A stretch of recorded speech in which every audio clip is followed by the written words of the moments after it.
അത് നമ്മൾ BBC ഒക്കെ നമ്മൾ അംഗീകരിക്കുമ്പോഴാണ് നമ്മൾ ചെയ്ത പ്രവർത്തനത്തിന് ഒരു മൂല്യമുണ്ട് എന്നുള്ളത് അറിയാം.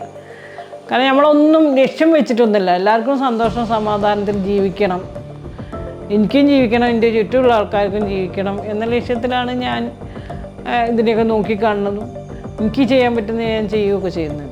ചെറിയ മുതലാളിയായാലും വലിയ മുതലാളിയായാലും വലിയ മുതലാളി ചെറിയ മുതലാളിയിലിരുന്ന് പഠിക്കേണ്ട കാര്യങ്ങളുണ്ട്, ചെറിയ മുതലാളി വലിയ മുതലാളിമാരെ അടുത്ത് പഠിക്കേണ്ട കാര്യങ്ങളുണ്ട്. അത് മാതൃകാപരമായിട്ട് മുതലാളിമാർ മുന്നോട്ട് തൊഴിലാളികളെയും കൂടി പരിഗണിച്ചിട്ട് മുന്നോട്ട് പോകണം. ഭാര്യേൻ്റെ താലി പണയം വെച്ചിട്ടേക്കും വാടക വരെ കൊടുക്കുന്നുണ്ടാവുക. പക്ഷേ നമുക്ക് ചെയ്യാൻ പറ്റുന്നത് നമ്മൾ ചെയ്താൽ മതി.